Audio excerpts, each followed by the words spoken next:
Abra comigo a sua Bíblia em João, capítulo 2, verso de 1 a 5. Tema de hoje, vamos falar também de um processo do mapeamento, a rebelião e a submissão. Então nós vamos pensar um pouco a partir desse texto, uma construção. Eu creio que Deus, você pode ter vivido isso já. Talvez você esteja vivendo esse quadro. Ou o diabo vai tentar de tudo para que você venha a ser um cristão, um filho de Deus rebelde. Então essa é uma palavra que você vai lembrar de alguma coisa e você já passou dessa fase, amém? Mas também você esteja vivendo isso hoje, ou pode conhecer pessoas que estejam nesse quadro, e você vai se informar disso, você vai se alimentar dessa palavra, faça anotações, escreva na sua Bíblia, anote os textos. Se você quiser, eu posso mandar depois esse esboço para você. Mas é importante que essa visão, esse entendimento fique cravado no seu coração, na sua vida, para que você seja instrumento de justiça, de libertação na vida de pessoas que estejam cativas a esse problema que começou, inclusive, e teve lá no céu. E nós vamos falar um pouco sobre isso. Por isso, João capítulo 2, verso 1 a 5 diz assim: 3 dias depois, houve uma festa de casamento do povoado de Caná da Galileia. A mãe de Jesus estava ali, e Jesus e seus discípulos também foram convidados para a celebração. Durante a festa, o vinho acabou, e a mãe de Jesus lhe disse: eles não têm mais vinho. Mulher, isso não me diz a respeito. Respondeu Jesus: minha hora ainda não chegou. Sua mãe, porém, disse aos empregados: façam tudo o que ele mandar. Você pode repetir essa frase comigo? Façam tudo o que ele mandar. Você pode falar com fé? Você pode falar para 3 pessoas perto de você aí: façam tudo o que ele mandar.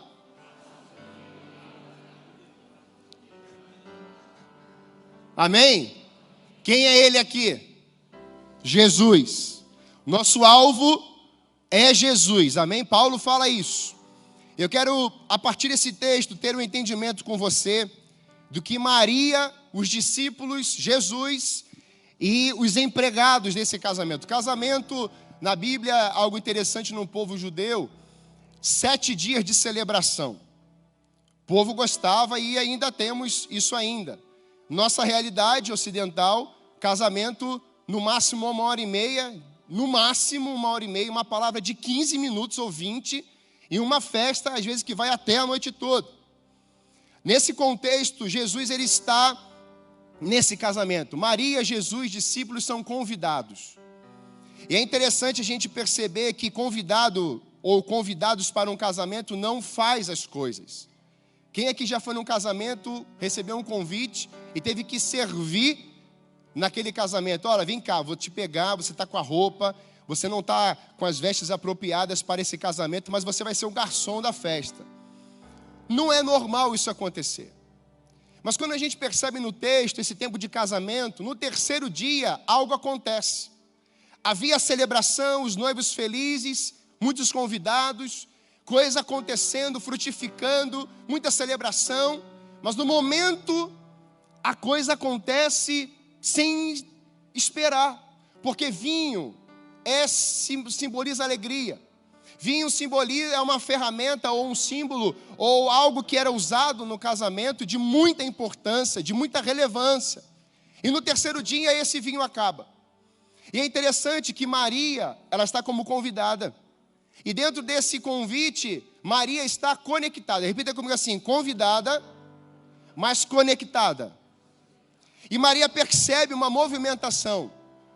Maria, ao perceber essa movimentação, o texto traz para mim 2 princípios, pelo menos, que eu quero pensar com você a partir desses princípios. Porque a nossa base não vem da rebelião.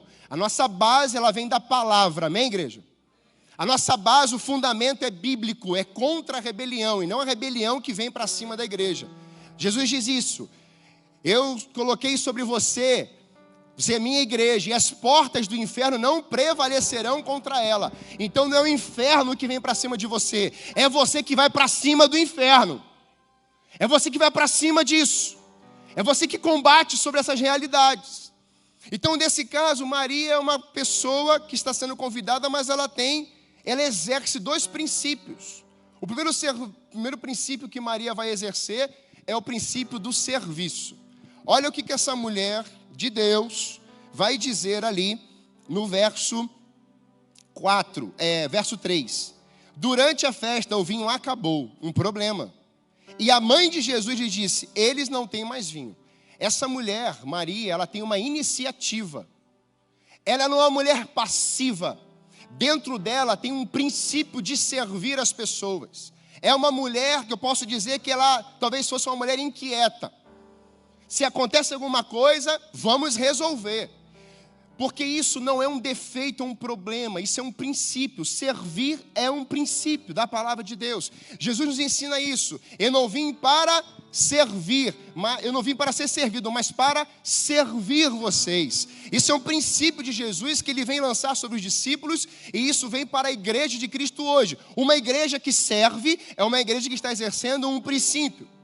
Mas o segundo princípio que vemos é um princípio que só acontece a partir dessa ação e desse senso de missão da vida de Maria. Ter senso de missão é importantíssimo, porque Jesus disse, ide por todo o mundo. Tem uma missão para a igreja, tem uma missão para os libertadores, eu tenho uma missão para a sua vida. Mas toda missão precisa estar debaixo de uma autoridade espiritual. Toda missão precisa estar debaixo de um princípio de submissão. Para realizar uma missão, é preciso ter uma autoridade, seja ela espiritual, Deus, divindade de Deus, e também preciso ter uma responsabilidade de que há alguém superior com uma autoridade sobre a minha vida. Amém, igreja?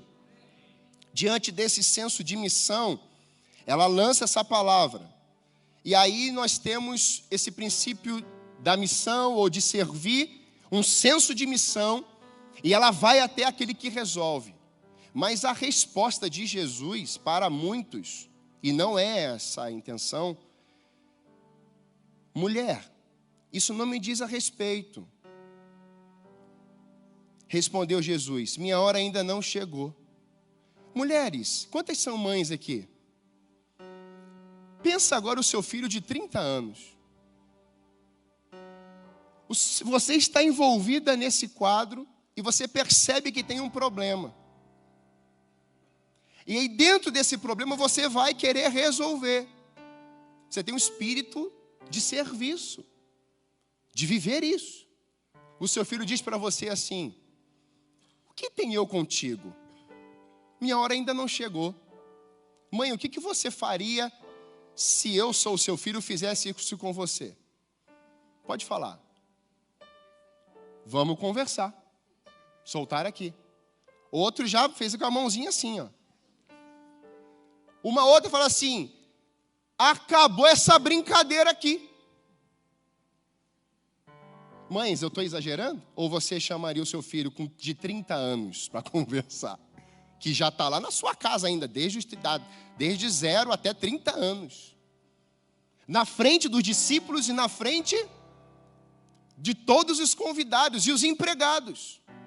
Só que aquele que entende o princípio do serviço, é aquele também que entende o princípio da autoridade espiritual sobre a sua vida. É aquele que se coloca submisso a uma autoridade. Porque antes de realizar algo, eu sou submisso a alguém que está na minha vida. Ou acima dessa responsabilidade. Aquele que eu posso prestar contas. Meus irmãos, a resposta de Maria é incrível. Ela não deu essa resposta que as mães disseram aqui. Maria simplesmente não fala mais com Jesus. Ela não responde para Jesus, mas ela começa a falar agora para todos que estão naquela festa. Façam tudo que ele mandar. Eu não sei de onde ela tirou isso. Eu não sei por que ela não bateu de frente se ela é mãe. Eu não sei, o texto não diz, mas eu posso entender nesse texto que ela entendeu um princípio de autoridade naquele ambiente. Jesus naquele ambiente também era filho, mas ela entendeu que Jesus era Senhor. Aleluia! Para uma igreja frutificar, para uma família frutificar, para exercermos uma missão do jeito certo, precisamos compreender que temos um senso, mas temos sim uma submissão a uma autoridade. Ele não é filho de Maria, ele é Senhor. Ele é o intermediador de Deus entre os homens, é Cristo, aquele que resolveu o maior problema da humanidade, que era o pecado. Então não lide com Cristo sendo o seu amiguinho ou sendo o filho de Maria. Lide com Cristo como ele sendo o seu Senhor e o seu Salvador. E as demais coisas vos serão acrescentadas, porque é visão de reino. Ele é o reino de Deus, Ele estabeleceu a justiça, Ele é o reino dos céus. E nessa visão, meus irmãos, se você tiver esse espírito do serviço, esse espírito de submissão, a transformação acontece. O que aconteceu no final desse capítulo? Eles nem viram, mas a água transformou em vinho. Quando você vive princípios da palavra de Deus, do serviço que está no texto e da submissão à autoridade, você nem vê as ações de Deus, mas ela acontece. Aleluia! E nós vamos começar a viver isso nesse culto de libertação. Eu quero profetizar isso nesses dias. Nós vamos começar a ver libertação sem ninguém nem orar. A glória estará tão cheia nesse ambiente, a presença tão poderosa, que as vidas começarão a serem libertas, curadas, restauradas. Aleluia! Glória a Deus! Eu creio nisso, meus irmãos. Sem passividade, mas temos uma igreja ativa, que serve, mas se submete. Dentro dessa realidade, eu fico impressionado, porque 3 palavras saem do texto. Jesus agora vai exercer autoridade sobre os empregados. Aqueles empregados, meus irmãos, nem conhecia talvez Jesus.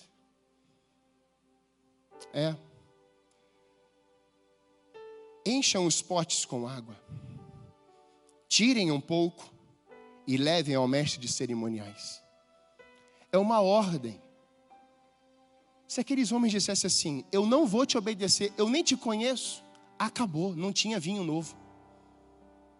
O melhor não seria servido ali. A festa acabou. Igreja, você que está aqui nos visitando hoje, princípio de submissão é entender que você não será destruído, mas Ele te promove. É isso que acontece com Zacarias, pai de João Batista. Quando nós entendemos esse princípio, meus irmãos, a casa vai andar numa direção só. A igreja vai andar numa direção só. Se nós entendemos esse princípio, a igreja de Cristo na terra vai andar numa direção só. Quem está entendendo isso, dá uma glória a Deus aí. Encham os potes, tirem a água, levem até o mestre de cerimoniais. Sua missão e a sua hora de agir não podiam ser definidos por planos humanos. Jesus não entrou na crise de Maria, por mais que ela tivesse um senso de serviço ou um senso de missão, mas Jesus estava dizendo assim: quem é o Senhor dessa história aqui sou eu tenho o controle, eu coloco a ordem no caos, eu faço transformar água em vinho, então eu não tenho a ver com as meninices ou as situações dessa terra, eu coloco ordem nessa terra, eu sou autoridade. Por isso que João vai destacar isso. João vai falar 7 vezes e expressar isso no seu evangelho, os 7 vezes o eu sou. E meus irmãos, ele vai falar que Ele é o pão da vida, Ele é o caminho, a verdade e a vida, Ele é o bom pastor, Ele é a porta, Ele é o Pai, Ele é o Filho que obedece. João 17 diz: quem vê a mim, vê ao Pai. Se vocês olham para mim e não me obedecem, vocês também não obedeceriam ao Pai. Mas quem vê a mim, discípulo está perguntando: mostra-nos o Pai. Quem vê a mim, vê ao Pai. A minha comida e a minha bebida é fazer a vontade do meu Pai. Quando nós entendemos esse princípio, nós partimos sempre de Jesus. Jesus estava mostrando ali para Maria algo poderoso. Por isso, um alerta à igreja, um alerta à sua vida, à minha vida, todos nós hoje. Não quebre o princípio da autoridade. Esse é o tema da mensagem. E quando nós entendemos isso, meus irmãos, nós partimos de um princípio que veio do céu. A questão da submissão à autoridade, ou essa revelação da Trindade, você olha para o céu e você vê um Pai Criador, você vê um Filho Senhor e Salvador, e você vê um Espírito Santo, o Consolador. Então, se Jesus tivesse um complexo de inferioridade, não seria Jesus. Mas quando o Pai envia o Filho simplesmente se submete à autoridade do seu Pai. E esse Filho está exercendo na terra a revelação máxima de Deus na terra, que é o cumprimento das profecias. Então, quando Deus envia o Filho não se sente inferior por ser filho. Não, ele está submisso a uma autoridade. Ele diz assim: meu Pai disse que ele é o Yahvé Shalom. E eu digo que eu sou a paz e eu vos envio a paz. A minha paz vos dou. Ele é o Elohim Rafa, o Deus que sara.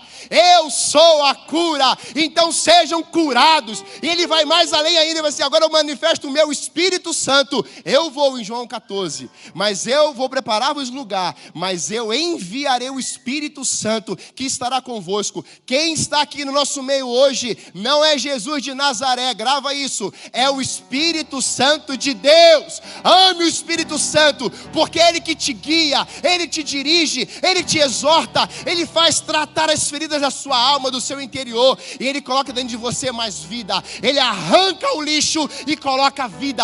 Esse culto de libertação, escreva o que eu estou falando. Pessoas não serão mais doentes, mas elas serão estáveis, curadas, restauradas, canais de libertação na nossa cidade. Aleluia! Pastor, só está nervoso? Não, eu estou decidido. Tem que ter decisão. Decisão para obedecer e decisão para avançar. Quando eu olho para essa passagem, eu percebo que o Espírito Santo é tão maravilhoso que ele libera os dons. E o princípio é o Espírito que libera. Só que todos nós aqui não teremos todos os dons. Porque se você tiver todos os dons, não precisava do corpo de Cristo, você seria o próprio corpo. Você seria tudo. E Deus não trabalha com tudo, Deus trabalha com todos. É a unidade. Um dedinho arrancado do corpo, o que acontece? Ele morre.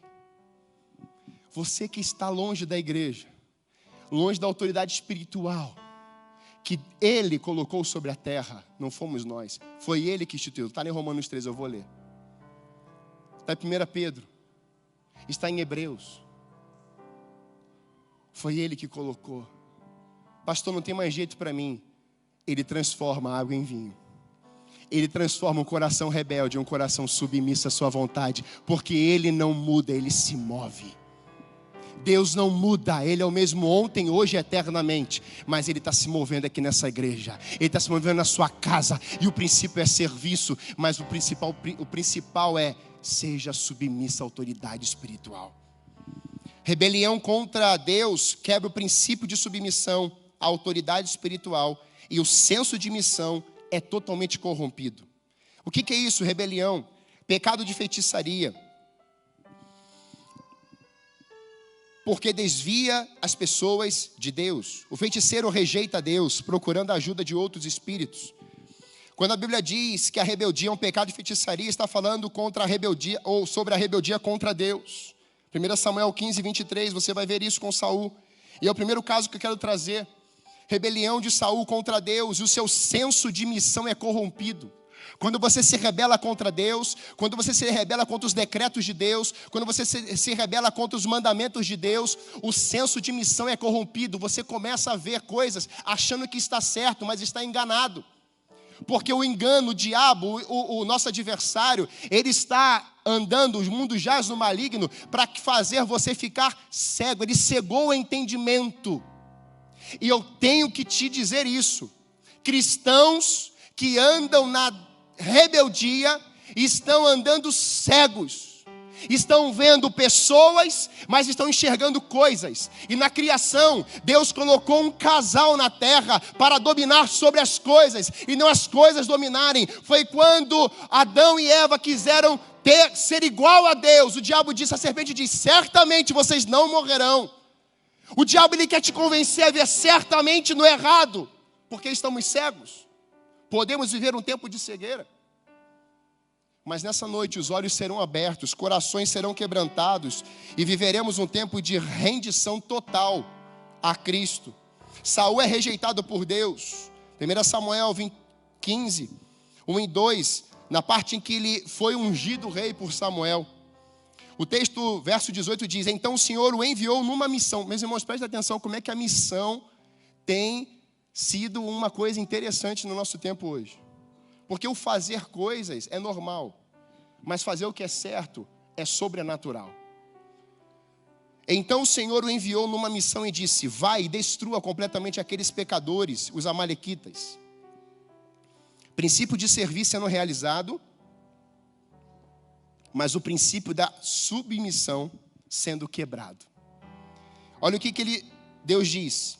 Samuel fala: foi o Senhor que me enviou para ungí-lo rei do povo de Israel. Missão de Deus para Saul. Olha a missão, foi clara. O que Maria respondeu? Maria disse: façam tudo o que ele mandar. Esse é o princípio de submissão à autoridade. Resolvi acertar as contas com a nação de Amaleque por ter se colocado contra Israel quando o povo saía do Egito.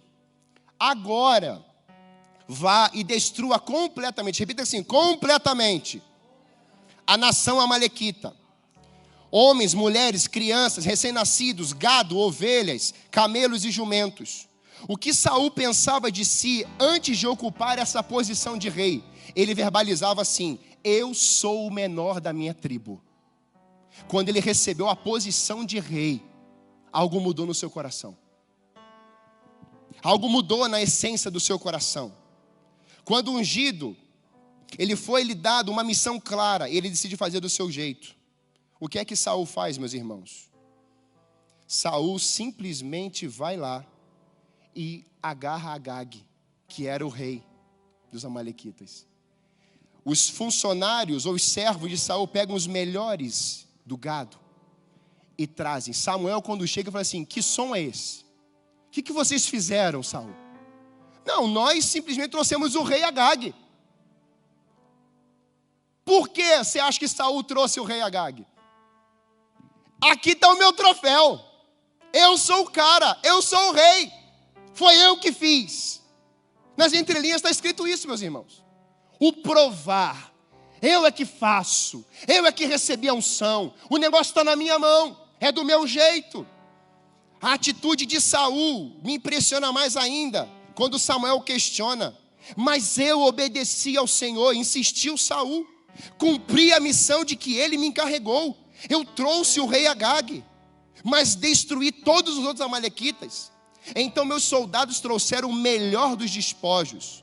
Grava bem isso. O melhor dos despojos, sendo insubmisso a Deus, é lixo. Porque Deus deu uma ordem clara: matem todos. Isso era consequência à vida de um povo que simplesmente castigou um povo de Deus saindo do Egito. Olha que maldade, meus irmãos. Pensa nisso. O povo de Israel, 400 anos, está aprisionado. Deus intervém, levanta Moisés, agora o povo está saindo. O rei amalequita ou os amalequitas agora estão maltratando esse povo ferido, triste, desanimado, castigado, filhos morrendo, chicotes, 400 anos. E Deus fala assim: a sua hora vai chegar, amalequita. E chegou. Deus lida com os insubmissos no tempo dele. Como a estação muda, assim também a estação com os rebeldes também muda, meus irmãos. Tenha certeza disso. Deus não se esquece de nada. Ele sabe de tudo. O controle do tempo está na mão dele. A Bíblia diz que todo o universo está na palma da mão dele. O que somos nós? Pó da terra. Ouça. A obediência é melhor que o sacrifício e a submissão é melhor que ofertas de gordura de carneiro. A rebeldia é um pecado tão grave quanto adorar ídolos. Assim como você rejeitou a ordem do Senhor, ele o rejeitou como rei. Ali, menos de um mês, Saul perdeu a presença de Deus no seu reinado. Ele governou 42 anos, sem a presença de Deus. E porque estava sem a presença de Deus, seu coração ficou invejoso, orgulhoso, queria matar Davi, o servo Davi. Só que quem é submisso a Deus, até sendo submisso a Deus, Davi não se corrompeu com a rebelião de Saul. Até o final da vida de Saul, quando Saul morre, Davi rasga suas roupas e clama a Deus do céu. E chora. Chora. Que coração é esse? Por isso que toda a ação de Davi é mais cravada. E eu entendi isso com a minha esposa me ensinou isso. Quando vivemos a rebeldia, ou pecamos um pecado gravíssimo, vira um escândalo ou não vira? Mas o arrependimento é um escândalo maior e que encobre todo o ato de pecado que você causou.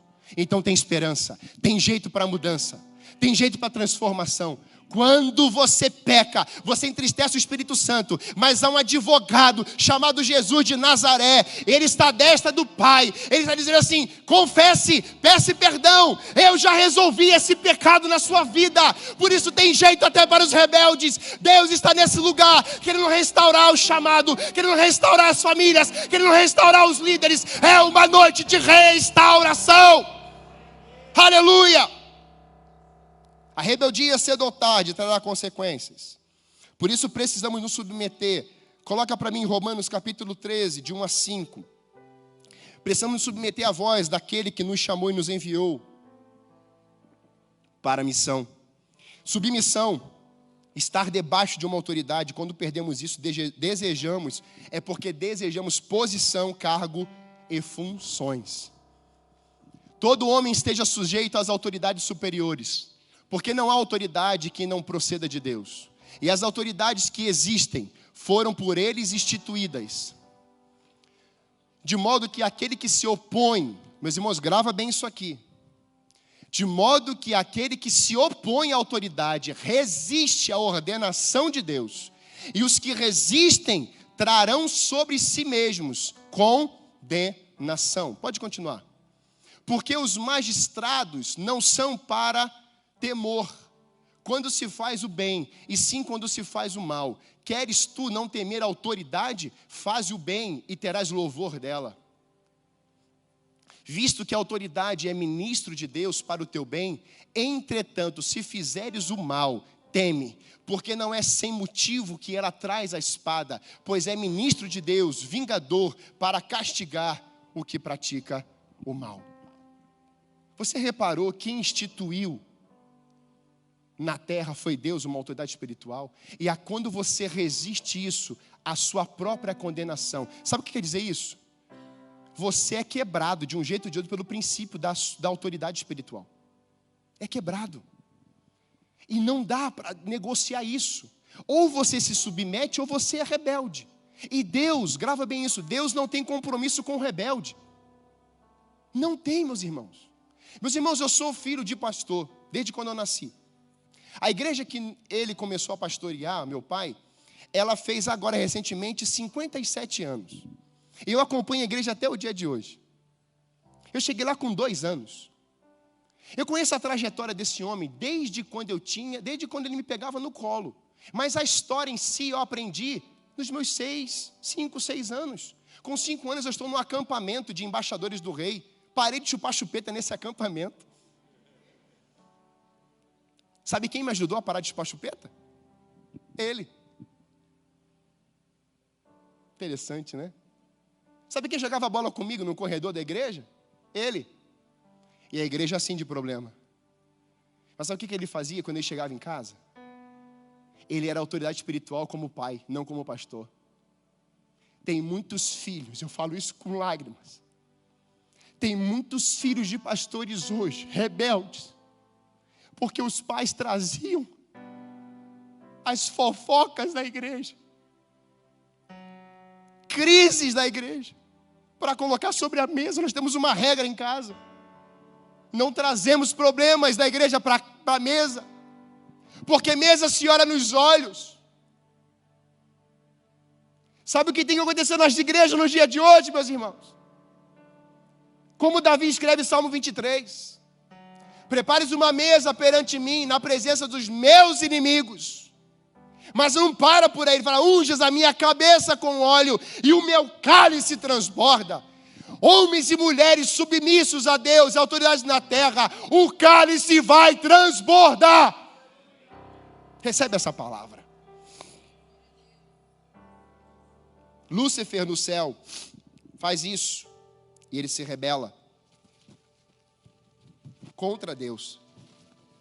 Desejo de Lúcifer, um líder muito influente, é tomar o lugar de Deus. Mas, quando eu me submeto a essa voz, essa autoridade espiritual, eu tenho discernimento. O alvo, meus irmãos, das nossas vidas não podem ser cargos e funções e coisas. Mas o nosso alvo como igreja, como família, é vivermos os princípios do céu na terra. É o que a Trindade viveu, é o que nós temos que viver como família, dentro de casa e na igreja.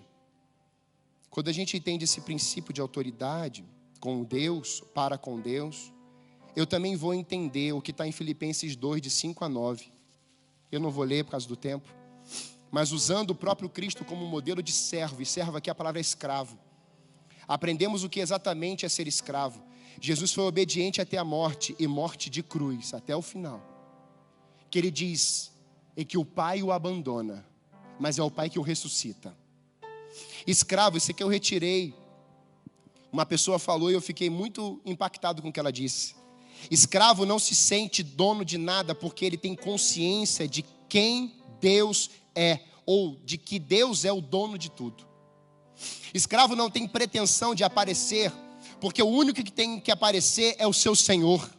Escravo não quer glória, porque ele sabe que o seu Senhor não divide sua glória com ninguém, e o homem não sabe lidar com glória. Nós líderes e pastores não sabemos lidar com glória. Eu comecei como líder adolescente aqui, 35 adolescentes. Deus foi abençoando, assumimos a juventude. Deus abençoou e hoje estamos em santa felicidade. E se o pastor dessa igreja falar alguma coisa, eu me submeto a qualquer coisa que ele falar. Pensamos diferente muitas vezes. E ele me ouve muito também, glória a Deus por isso. Porque ele também pratica um princípio da humildade. E quando nós sentamos à mesa, no lugar certo, conversamos, dialogamos, a coisa acontece porque nós não temos um evento de ministério, nós temos um reino. Igreja, grava isso. O princípio do céu na terra é reino, igreja. Nós criamos os ministérios. Você está entendendo? Ele tem o reino de Deus sobre a terra e é a igreja. Nós que criamos denominação, criamos as competições, criamos os dizeres, entre outras, criamos tudo. Mas é um reino, é o reino dele de justiça e de poder, e a igreja é uma igreja. Nós todos estamos e somos membros de uma igreja, todo o corpo unido, não ficando fora dela, corpo ajuntado, cujo cabeça é Cristo. Então o escravo não será o centro das atenções, porque o escravo de Cristo sabe que quem tem que ser o centro das atenções é o seu Senhor. Cura, honra para Ele. Milagres, honra para Ele.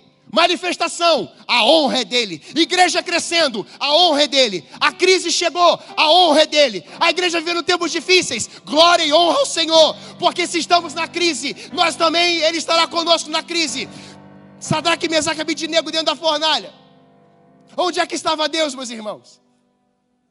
Onde é que estavam esses três falando, meus irmãos?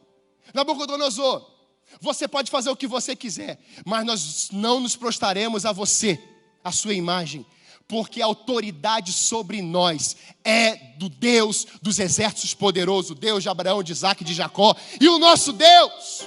Deus, quando vê um povo submisso à sua palavra, à sua autoridade, Ele entra na batalha com você. Pode ser a fornalha mais quente que tiver. E sabe o que vai acontecer? Os insubmissos e rebeldes vão olhar e falar assim: quem é aquele quarto homem? A atenção é dele. Ele resolve, Ele realiza, Ele faz. Toda a honra e glória é dele. Aleluia! É Ele. Somos escravos. Ouvindo isso, precisamos rever nosso coração. Eu quero ser escravo de Cristo, sim, porque ele disse, quem quiser seguir após mim, vem, negue-se a si mesmo, toma cada dia a sua cruz. Quando você é submissa a Jesus, você não quer olhar nos olhos dele. Quando você é submissa a Jesus, você olha na nuca dele. Ele chama, venham. Quando Pedro vai confrontar ele diz assim, Pedro, para trás de mim, Satanás. Porque ali estava surgindo um início de rebelião. E quem colocou aquela palavra no coração de Pedro? Foi Pedro que teve uma ideia brilhante? Uma ideia daquela? Não. Jesus fala assim, para trás de mim, Satanás. Ele não chamou Pedro de Satanás. Ele chamou aquele que é rebelião e que quer causar rebelião entre você e o seu Pai perfeito.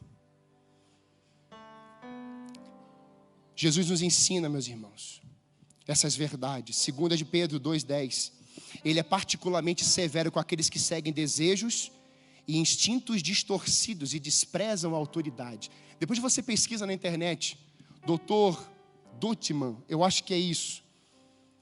Escreve lá, desprezo, o beijo da morte. Eu não tenho tempo para ler. Mas se você pesquisar, você vai ver que ele faz uma pesquisa com 89 casais. Muito interessante. Porque no meio da pesquisa, ele está conversando com 13. E no meio da pesquisa, 13 casais se divorciam. Muitas pessoas pensam que o divórcio é o papel assinado. Não é, querido.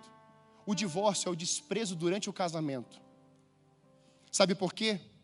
Porque o princípio de autoridade na família foi corrompido. E ele foi corrompido não foi hoje. Ele foi corrompido no Éden. Deus colocou Adão e depois ele criou a mulher. Aí a mulher hoje diz assim, mas eu sou feminista. É machismo falar que o homem veio antes da mulher. Aliás, pastor, você pode até ser processado. Eu estou lendo a Bíblia. Está aqui. Ele criou o homem, depois a mulher. Para que ele fez isso? A palavra auxiliadora, mulheres, grava bem isso. Porque tem mulher quebrando o princípio de autoridade. E ela quebra porque o homem parou de exercer o sacerdócio. E aí houve corrupção, houve deformação no casamento por causa dessas quebras de princípios. Então a mulher quer mandar, mas também o marido não abre a boca. E aí quando o marido castiga, é grosso, ele é desprezível, ele despreza a mulher também não aguenta e vai embora. Divórcio. Desprezo, homens e mulheres, casais, é o beijo da morte, é o beijo do divórcio. Você está desprezando, aquela mulher está fazendo aquele bolo lindo, maravilhoso, cheiroso. Você olha para ela e fala assim, só tem isso aí? Não tem café? Você come arroz com feijão, em vez de agradecer o pão e valorizar o serviço dela, você diga para ela e fala assim, você não sabe fazer isso? Meus irmãos, se a minha esposa cozinha muito bem, mas se a minha esposa fizer uma comida ruim, eu estou nem aí, eu como. E eu falo assim, manda mais. Pastor, o senhor está mentindo. Não. Porque é o que tem na mesa. É o pão que está sobre a mesa, então ele é santo. Eu abençoei e orei por aquele alimento. E eu valorizo as mãozinhas lindas dela. Que ela ficou fazendo um bom tempo lá. Mas quando eu sou filho da Sueli, eu morava lá, teve vezes que eu fiz ela chorar na mesa. E ela lembra disso. Eu falei assim, mãe, só tem isso hoje? Mas tinha um princípio de autoridade sobre a minha vida e falava assim, nunca mais repita isso. E eu aprendi. A voz do alto, do trono da glória de Deus. O termo auxiliadora em hebraico quer dizer ezer, denota força. Com frequência a força que vence as batalhas. O homem está só, e Deus fala assim, não é bom que o homem esteja, bom nunca vai ser, homens.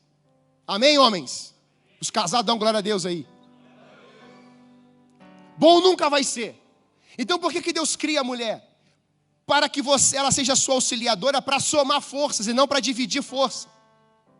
Quando eu somo as forças, eu entendo que aquilo que não era bom, que Deus enxergou, Ele transforma em ajude-o e o complete-o. Você está entendendo, mulheres, o seu papel na casa? Ajudar e completar, não é dividir.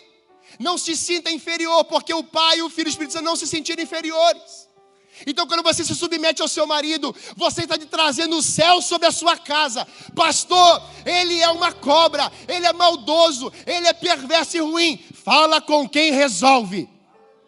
Porque na Bíblia também tem corte de braço, de cabeça, para aqueles que brincaram em ser rebeldes com o princípio de autoridade de Deus. Homens, vocês são autoridades espirituais, ou autoridade espiritual na sua casa. Se você brincar com Deus, você não está brincando com a sua esposa. Quem está acima disso tudo é Ele.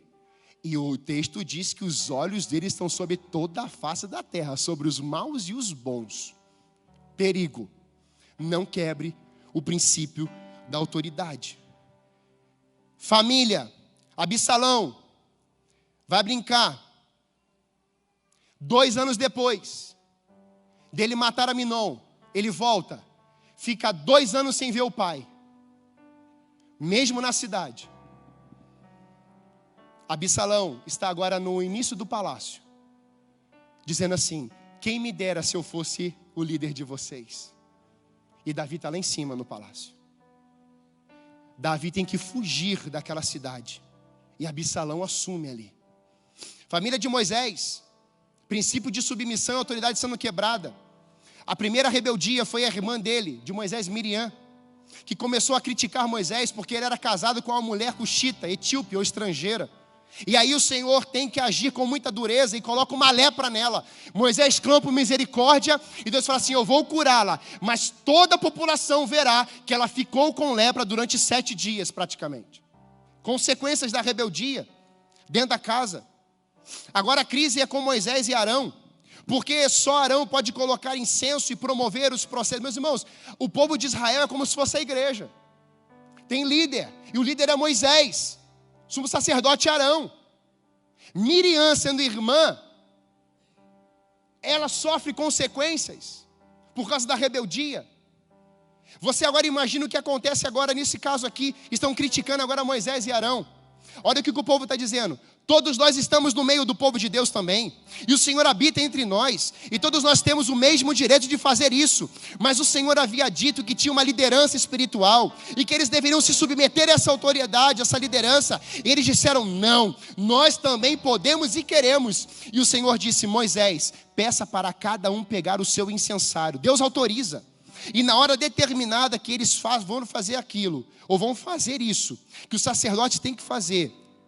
Meus irmãos, olha o que acontece. Deus está conectado. E Ele diz: tem fogo estranho no meu arraial. Meus irmãos, isso aqui é o tempo de adoração. E isso aconteceu no céu. Lúcifer brinca com Deus. Ele é expulso. Meus irmãos, naquele tempo de rebelião, o chão se abre, Deus manda fogo, engoliu todo mundo vivo. Foram 250 homens que ofereceram incenso. Todos morreram. Princípio da soberania, princípio da autoridade quebrado. Mas não para, tem o filho de Arão, Nadab e Abiú, colocaram brasa em seus incensários e salpicaram com incenso. Com isso trouxeram fogo estranho diante do Senhor, diferente do que eles haviam ordenado. Por isso o fogo também veio do céu, da presença de Deus, e os devorou. Arão viu os filhos morrendo, e o texto diz que ele ficou em silêncio. Princípio do silêncio não quebra a autoridade espiritual. Arão entendeu que Deus tinha levantado Moisés. O povo entendeu que os líderes eram Moisés e Arão. Miriam, dentro de casa, entendeu quem eram os líderes: Moisés, o libertador, e Arão. Na casa, na comunidade e no âmbito civil. Autoridades. Eu encerro 2 Samuel 20. Sebá, filho de Bicre, homem perverso da tribo de Benjamim. Sebá tocou uma trombeta.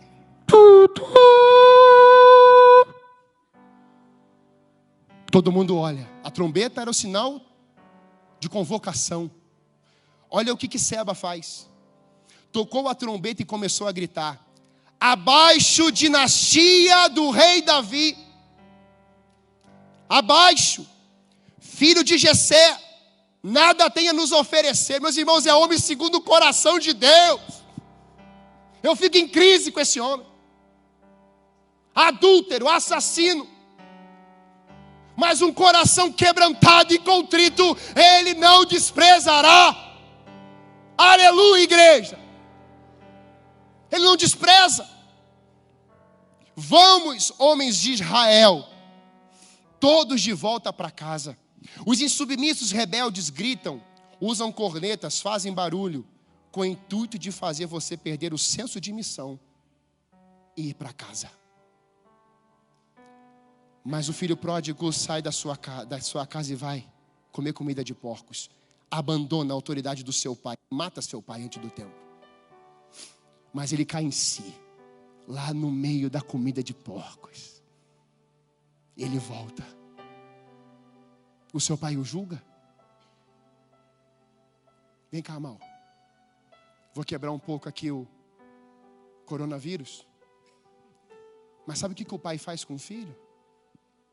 O filho está vindo todo esmulambado, fedendo a porcos. Não tinha dinheiro para nem trocar de roupa. Quando o filho aparece, o pai está na porta. Jesus fala que Ele é a porta. Ele é a porta. Ele está te esperando a restaurar seu coração nessa noite. E o filho todo sujo, fedendo. Ele está cheiroso. E o pai, entra, porque tem um bezerro cevado te esperando. Tem um churrasco. Quero dar uma palavra profética sobre a tua vida hoje. Eu quero que você faça isso com as suas mãos. O que vai prevalecer na igreja não é a corneta ou a trombeta de Sebá, mas é a corneta da vitória, da submissão, da autoridade, da convocação do povo de Deus, unidos, leais, firmes, constantes, inabaláveis, independentes de um Deus poderoso, sendo esse povo submisso às autoridades que Deus colocou sobre a terra. Viveremos um tempo de prosperidade, em que os olhos dele estarão sobre nós, e viveremos um tempo de conquista, porque Ele é a porta, Ele é o caminho, Ele é a vida, Ele é a ressurreição, Ele é o pão da vida, Ele é a luz do mundo, Ele é o Redentor, Senhor, Salvador, Ele é o grande eu sou. Faraó teve que se submeter de um jeito ou de outro. Golias perdeu, sua cabeça foi cortada. Os reinados, os falsos mestres, os falsos líderes, Ananias e Safira mentiram ao Espírito e morreram ali mesmo. Jesus é rei sobre os reis, Senhor sobre os senhores, a estrela da manhã, o leão da tribo de Judá. Aleluia!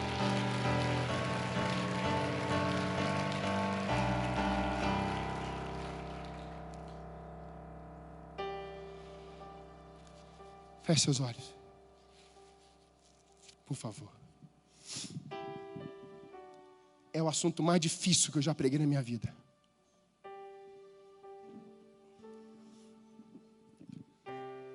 Mas eu tenho autoridade para falar. Porque eu sou submisso à autoridade espiritual, familiar, do meu sogro, de líderes que estão acima de mim nessa igreja. Eu sirvo pessoas que começaram na fé há pouco tempo. Há pouco tempo eu sirvo essas pessoas. Quando eu cheguei em Curitiba, quero que você ouça esses olhos fechados. O meu sonho com 13 anos era ser rico, porque eu morei em boca de favela muitos anos. E com 13 anos eu orava a Deus pedindo para ser empresário. Com 22 anos para 25, entre 22 e 25 eu me tornei empresário. 4 anos depois eu estava falido. Meu casamento estava quase acabando. Minha esposa grávida. E eu morando de favor na casa do meu sogro.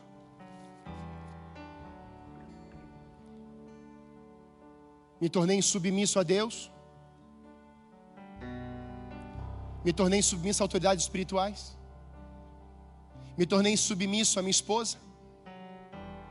Os princípios e valores de um casamento. E eu fui à falência. Mas um dia eu desci a casa do oleiro.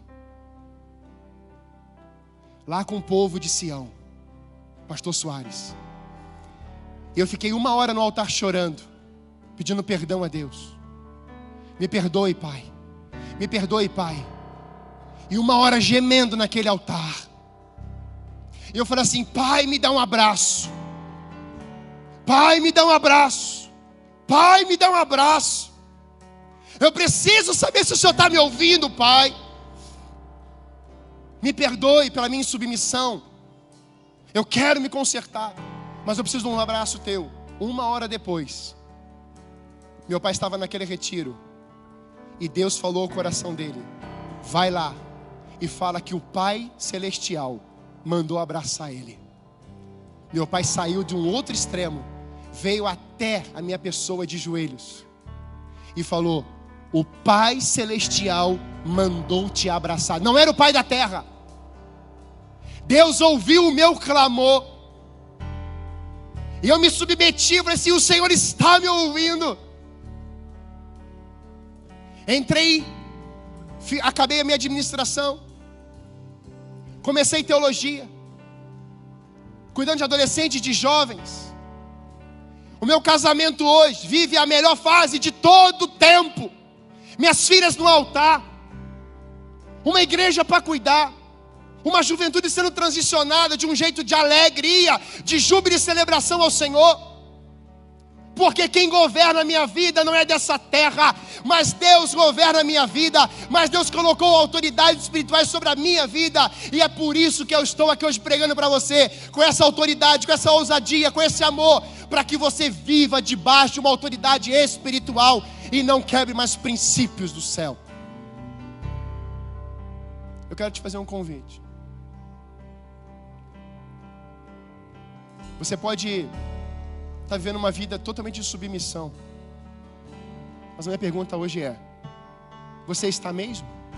Seu casamento está assim? Você exerce o papel de sacerdote? Você exerce o papel da mulher auxiliadora? Você é um membro de igreja leal? Você pode dizer para o Espírito Santo: pode sondar meu coração aqui. O que é que você está vendo agora aí no seu coração? O que é que o Espírito está mostrando? Eu quero quebrar essa legalidade no poder do nome de Jesus, porque é o sangue que me purifica de todo pecado. Ele já venceu a rebelião. Ele já venceu a feitiçaria. A submissão é a Deus em primeiro lugar. O reino governa a sua vida.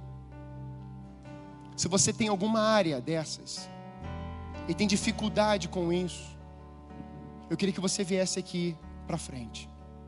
Nós vamos orar. Junto com esse momento,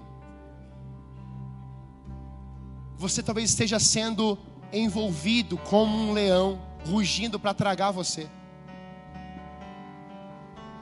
E você está percebendo que seu casamento pode acabar. Sua casa pode definhar. Seu ministério acabou ou está para acabar. Deus quer restaurar a sua vida, meu irmão. Deus quer consertar isso. Se há uma área vinculada a isso, em nome de Jesus, vem para cá. Vamos orar juntos aqui. E vamos declarar o reino de Deus e a sua justiça sobre esse ambiente. Fique em pé, em nome de Jesus.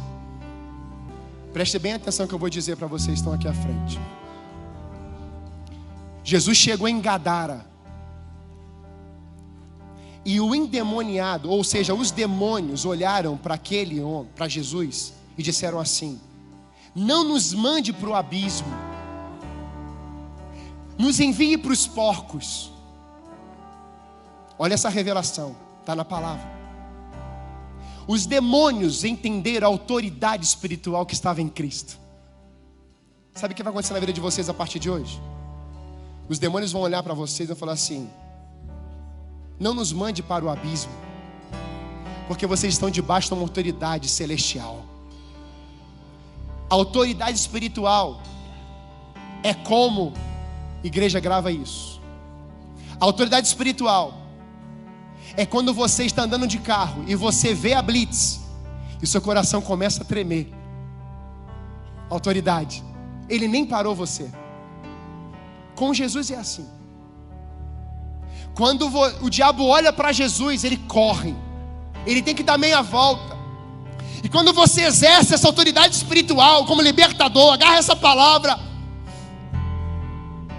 o diabo olha para você e fala assim: é um deles. Ele é um libertador dele. Você será usado, meu irmão e minha irmã, como canal de libertação. E as portas do inferno não vão prevalecer contra você.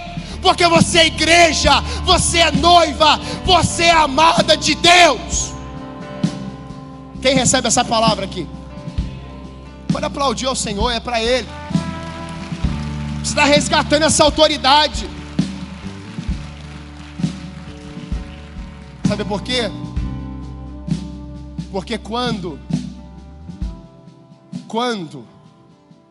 o rei Naás, que significa serpente, quis dominar Jabes de Gileade, ele furou, ou tinha intenção de furar os olhos direitos. Olhos direitos significa visão. O diabo quer cegar você, pai, mãe, filho, igreja e líderes. Mas nessa noite, isso está sendo quebrado na nossa geração. Não é só nesse culto, não, é na geração. Os seus filhos serão submissos. Pai, vem. Os seus filhos serão submissos à autoridade espiritual. Amém? Glória a Deus. Vem. Vem, Pai.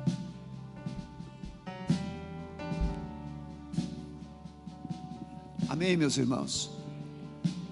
É um assunto meio que engasga cada um de nós.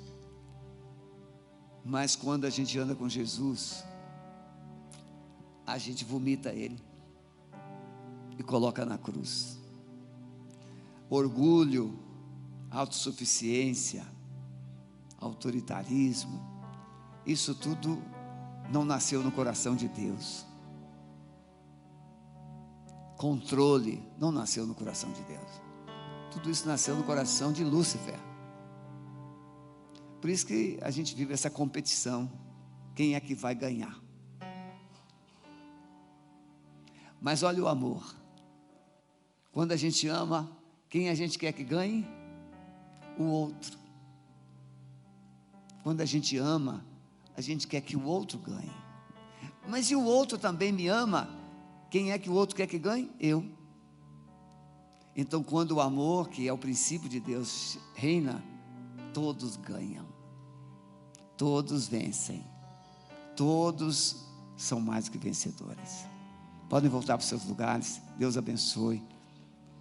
É por isso que a igreja, ela fica ligada nesses momentos que nós, podem sentar um minutinho, nós estamos vivendo essa onda do vírus, coronavírus, e nós vamos orar agora por um membro da igreja. Não vamos citar o nome por uma questão de carinho, mas que está internado num isolamento. E nós vamos clamar a Deus por uma intervenção do céu. Nenhum membro da igreja vai sofrer. Nós não estamos imunes aos contágios, mas estamos debaixo de um poder que é o Jeová Rafá, que é o Deus que cura, que é o Deus que restaura, tá bom? Erga a sua mão assim. Amado Espírito Santo, nós colocamos a tua filha debaixo do poder do sangue de Jesus e lançamos agora uma palavra de cura. O Senhor pode agora ordenar que um anjo teu vá lá, naquele isolamento. Ele vai entrar naquele quarto vestido de branco e vai tocar a tua filha, e aquele vírus será extirpado, a febre recuará, os sintomas recuarão e a vida, a saúde retomarão os seus devidos lugares, e a tua filhinha retornará para a sua casa e se alegrará no Senhor. Nós recebemos a cura por ela, e para ela, para a glória e para a honra do nome do Senhor. Amém? Então preste atenção antes de eu despedir você. Fulano está com sintoma. Não tenha medo dele. Vai lá e ore por ele. Não precisa colocar a mão.